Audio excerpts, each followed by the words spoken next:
Let's be honest, most advice about training after 50 is either bullshit or it's so obvious that no one really wants that advice anyway. And after working with so many people in their 30s, 40s, 50s, and even 60s and beyond, and doing it for over 30 years, I've seen what really works. So I'm going to do some myth busting so you can thrive as you age and get rid of all the bullshit. Use it or lose it isn't just a saying. That should be your mantra if you want to stay healthy and active as you get older. Unlike most people in my profession, I've actually spent a lot of time around the elderly because my family used to own an aged care home.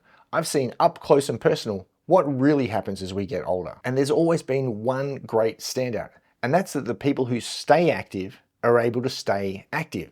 As the saying goes, genetics loads the gun, but lifestyle pulls the trigger. And so the biggest key to healthy aging is managing to stay active. I remember this one lady in particular, her name was Phyllis. She was 96 years old. And all the other residents would talk about how amazing Phyllis was and how active she managed to be. But what they didn't realize was that Phyllis knew that if she didn't stay active, she would suddenly lose all of her health very, very quickly at that age. And so she got involved with things and she made sure she was always doing something active so that she could continue to live as long as possible. And so what's the biggest takeaway for you from Phyllis?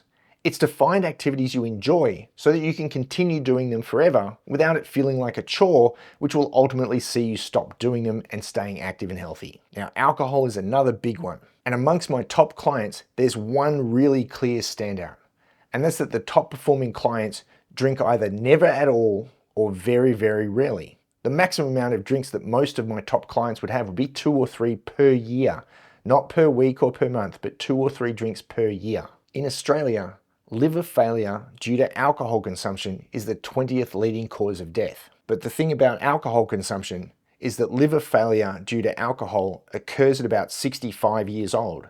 Now, if we can compare that to heart disease, which has an average age of death at around 85 years old, you can see that alcohol consumption actually kills people 20 years earlier than heart disease does. And when we compare it to the second leading cause of death in Australia, which is suicide, there's not many other causes of death that wipe people out so early compared to alcohol. Now, why should you limit alcohol? I can give you a bunch of reasons, but the biggest one for most people will simply be that alcohol stops you burning fat properly as a fuel for up to 3 days after a single drink. And that means that if you're on a fat loss diet, you're really only on a fat loss diet for half the week if you had a drink on Friday night. So you can keep drinking if you want, but it's going to make your fat loss efforts and the time you have to spend on that calorie restricted diet twice as long as it really needs to. Back in 2009, I opened my first fitness location and my now wife came along as one of my first clients.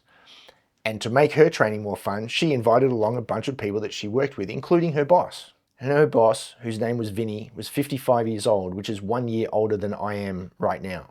And Vinny was a tremendous guy. He was funny, he was smart, but he hadn't exactly lived the healthiest lifestyle up till then. He was overweight, he smoked, he drank.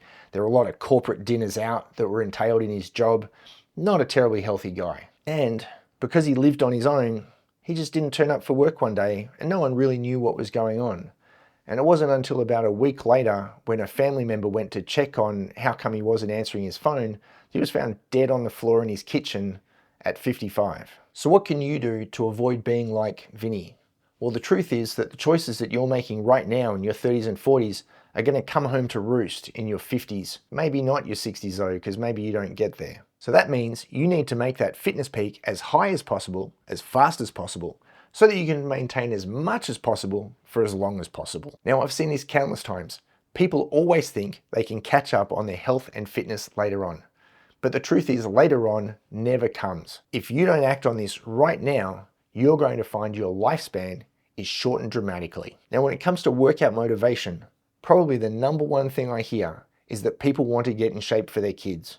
And I gotta be honest, that's a shit reason. The truth is that unless your kids were born yesterday and you're saying you want to do this for them, you've had plenty of time to get in shape. So actually, as far as reasons go for you, it's not been terribly motivating. And the truth about motivation is that external sources of motivation, so that's whether it's your kids, whether it's your partner telling you they want you to drop some weight, or even whether it's your doctor saying you need to lose some weight right now, those are weak sources of motivation. The most important sources of motivation are internal ones, which are reasons that apply only to you. So while getting in shape for your kids might be a tremendous reason. It's not terribly motivating unless you tie it to an act of yourself becoming the best dad in the world. And if that's really important to you, then that will be a good reason. But otherwise, you need to tie your motivation for getting in shape to something that only relates to you. And the same goes for getting in shape for a race or other fitness event. Because it's an external source of motivation, if you only try to get in shape for an event, well, what happens when that event finishes? All of a sudden, you've got no reason to stay in shape. Now the only way you can stay in shape is to find another event, and then another event, and another event, and so on and so on. But in between events, you'll be that person who allows themselves to get out of shape and always seems to be on the comeback trail and talking about getting back in shape. The strongest source of motivation isn't whether or not I'm doing it for someone else. It's when it becomes part of me. When I was in hospital at the start of this year, I wasn't doing 4 rehab sessions a day because someone else told me to.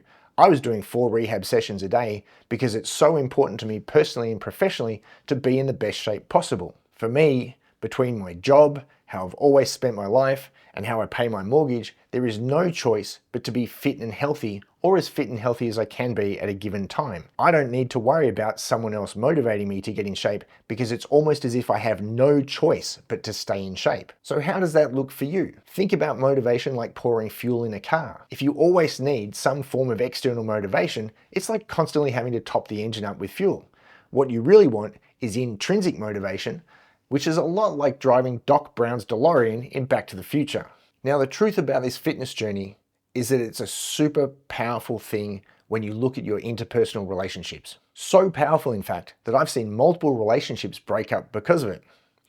Take one of my former customers, Brett. Now, Brett was a nearly Olympic level swimmer. He'd seriously missed out on the Olympics by 1 spot, and he'd allowed himself to get out of shape due to the disappointment of not getting into the Olympics. And around this time, both he and his wife made a deal with one another, because they'd both gotten out of shape, that they would get in shape to honor the other person and actually re-spark their attraction to one another. And that's how I met Brett.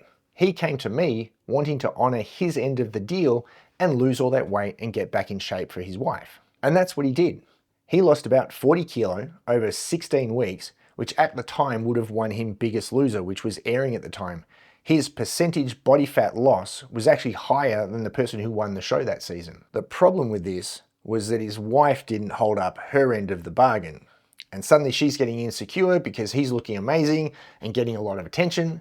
And Brett, as it turns out, was a really good looking guy when he lost all that weight, and he had the body of an Olympic swimmer. So you can imagine how popular he suddenly was whenever they would go anywhere. And they ended up breaking up because of her insecurity over not going on that journey with him. But here's the kicker for Brett. After that, after he licked his wounds and he got back in the game, he got a better job on a higher salary. He's found a new partner. He's in a happier relationship, making more money in a better job. His life has turned around dramatically. It is 100% improved over where it was before. And I've seen this same thing with countless other clients. When you make massive change and hold on to that change so that it sticks, your entire life will change along with your fitness and health. Because the truth is that you become like the people you hang out with.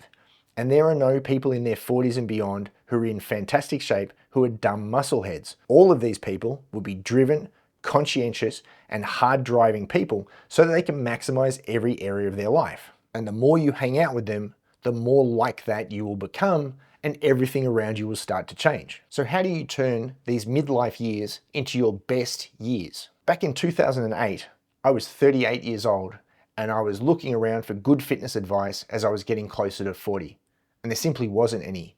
And I realized that if I wanted good information for over 40-year-olds, I was going to have to go and experiment and create it myself. And at 41, I began this process and I did a 1,000-kilometer ride from Canberra to Melbourne in a week. At 42, I turned that into an Ironman triathlon with a bunch of half Ironmans along the way. At 44, I did a 3-day no-sleep camp run by Navy SEALs, which is supposed to mimic Hell Week in buds. At 46, I went to Masters Worlds for Brazilian Jiu-Jitsu. At 49, I was racing superbikes going the same speed I was in my early 30s. And at 50, I started mountaineering and have now climbed some mountains in Nepal. And when you look at my fitness markers, my max heart rate, my VO2 max, my body fat percentage, the weights that I lift, are all very close to what I was doing in my peak in my early 30s. And as I've gotten better known for doing these things, I've attracted people into my circle who are also interested in doing these things. And now we've got this self-fulfilling prophecy of everyone in the group doing more and more work. But the number one thing that I have to work with people on when they come into the group is simply how much effort they're putting in versus what they claim to be putting in. And the sheer number of people who claim they're putting in an 80% effort when they're really putting in a 40% effort is mind-boggling. Because the general fitness standard in society is so low, these people have been led to believe that they're doing something exceptional when really it's barely mediocre. These people are doing the equivalent of driving at 40 kilometers per hour on the freeway while everyone else in the group is zipping along at 80 kilometers an hour and wondering why they're being left behind. And when we get people finally up to about an 80% effort, their life transforms instantly. So have a think about how much your life would improve if you actually started putting in another 20% effort into everything right now. Now, VO2 max, grip strength, and leg strength have been talked a lot recently in longevity circles. And as usual, the influencers have got it mostly wrong. You don't need to spend time chasing specific hard VO2 max sessions or endless captains of crush workouts on a gripper trying to increase these specific qualities. If you stay active, all of these things will just happen naturally. If you look at Peter Attia's grip strength test, it's a body weight farmer's walk for 60 seconds. Or you could just hang off a pull-up bar for 60 seconds. I could go rock climbing for an afternoon. I could do some Brazilian Jiu-Jitsu, or I could just do a bunch of sets of pull-ups. And the same goes for VO2 max. Now, VO2 max is largely genetic, it's not especially trainable, and it's an aerobic quality. And what that means is that if you do ample aerobic work, your VO2 max is going to be just fine.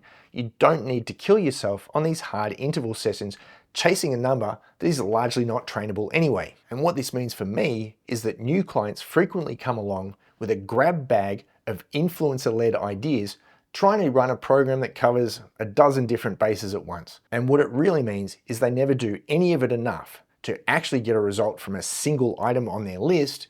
And when we pare it down and focus on a few really important things, suddenly their results get much better because we're using qualities that impact multiple other qualities instead of a single thing like grip strength. And so what are those 5 things? I call those 5 things the 5 Bs, and they stand for bounce, bend, build, breathe, and the 5th one is body composition. Bounce is for power training. Now, the kind of muscle we're most likely to lose as we get older are the muscle fibers most associated with speed and power.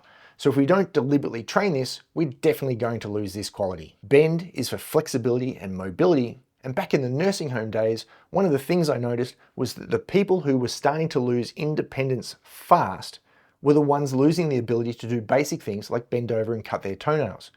When you need help to cut your toenails, put your shoes on, maybe even get down to the floor and pull your pants up, that's the start of a loss of independence. So we need to make sure we maintain this range of motion for as long as possible so we can stay as independent as possible. Now, breathe is for aerobic training. And because it's aerobic training, it means we don't need to focus on high intensity interval trainings. And the reality about interval training really is that even for a marathon distance event, 99% of the event will be aerobic. So it makes sense that 99% of your training effort should be based on aerobic effort and not high intensity anaerobic efforts. And then we get to build, which stands for strength training. Now, along with the muscle fibers relating to speed and power being the ones we lose the first, they also happen to be our biggest, strongest muscle fibers, and the way we target them is ideally with sets of 5 to 6 reps using relatively heavy weight for compound movements. Now, I know everyone thinks that bodybuilding training is a natural replacement for this, but the truth is that the muscle fibers that grow from bodybuilding workouts are actually a different type of muscle fiber. And so while it can be great to help you look good and maintain some muscle mass, these are actually not the ones we lose from aging, and so these bodybuilding style workouts are a secondary priority. And finally, that means the last one is body composition. So many of the leading causes of death are influenced simply by not being overweight. It's a no-brainer when we're thinking about health and fitness and longevity to focus on body composition as a main area of concern. And I can tell you now that if you're putting a genuine 80% into these 5 areas, you'll quickly see what a waste of time most of the other stuff you're focused on in training really is. If you focus on these 5 key pillars of health and fitness at 80% effort year round, really good things are going to happen for you. Now let's talk about walking. Everyone thinks you need 10,000 steps a day, but the truth is that was a marketing campaign run by a Japanese pedometer company solely in the interest of selling more pedometers. It clearly worked well because even now, 50 years later, we all think that's true. The reason we track steps in modern fitness is to replace the act of foraging for food that we've naturally had as hunter-gatherers for about 1 million years. We reason that hunter-gatherers foraged for about 5 to 8 hours daily, using gentle movement to dig for food, to walk and get firewood, to bring the firewood back. This 5 to 8 hours of gentle activity is something we obviously miss in modern life, and we use steps as a proxy for that. So while there's no hard and fast rule to get 10,000 plus steps a day, we do know that bad things happen below 5,000 steps. 5,000 steps is like having a car that's been sat in your driveway for weeks and weeks, and the next time you go to use it, well, the battery's flat, the tires are flat, turns out there's spiders living in the glove box. That thing has been left in disuse and it's falling to pieces.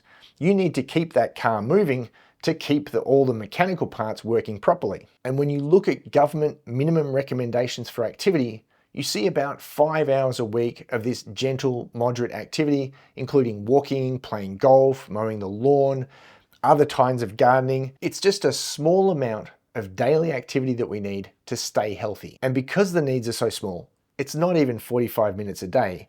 When I see clients regularly getting less than 5,000 steps a day, I know we've got some things to work on. And the number one thing is always time management. And again, we go back to our 80% number. If you were putting in an 80% effort into your work, how much shorter might your workday be so that you could find time to do your meal prep or get some extra steps in? And that gets us to recovery. Now, I can't count the number of people I see trying to emulate David Goggins and his 4x4x48 protocol. But I'm going to share with you something that every single person misses when they try to emulate Goggins. He stretches for 2 hours every night. That's 14 hours of stretching a week, and he goes to bed at 9 p.m. every night, and he's mentioned this in multiple interviews. But what do people focus on? They focus on the training. And then they wonder why they fall to pieces because they're not actually following the same recovery protocol that Goggins is. He spends more time on stretching than most people do on activity for the entire week as it is. So if you want to behave like an athlete over 40, then you need to act like one. And that means emulating all of the aspects of their life and not just the training. And if we look at all the different elements that involve recovery and progress as an athlete, you can see there's training, there's diet, there's sleep, there's daily activity, there's your recovery process. How many of you are actually putting an 80% effort into all of this, or are you just focusing on the 20% that is the training? If we can bring you up to an 80% focus on those 5 areas, how much better is your progress going to be? Having the right lifestyle built around your fitness journey is like stacking wood to start a fire. The training is just the match. You can flick as many matches on the ground as you want. If there's no wood, you've got no fire. However, if you build that lifestyle so that you're healthy, supported, and recovering properly from the training, you're going to have a bonfire when you finally light that match. So starting tonight, the first thing is start tracking your sleep. If you get less than 6 hours sleep a night, try to build that up to 7. If you're getting 7, try to get 8.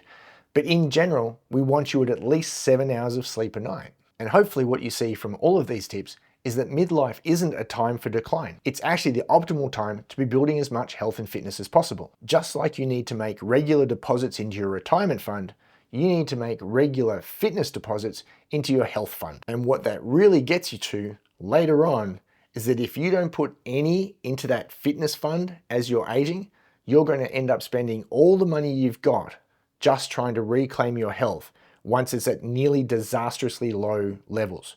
Or you can put a little bit in every day and every week now and really make sure you've got a healthy fund to live off for the rest of your life. But remember that whatever you choose today is the thing that you're building. Make poor choices today, you're choosing not to add to that health and fitness fund. Make good choices, you're going to make sure you've got something to use later on. And if you think you've got all the mindset and lifestyle stuff nailed down and want to look deeper at strength training, I made this video right here to go into 5 myths about strength training for over 40s.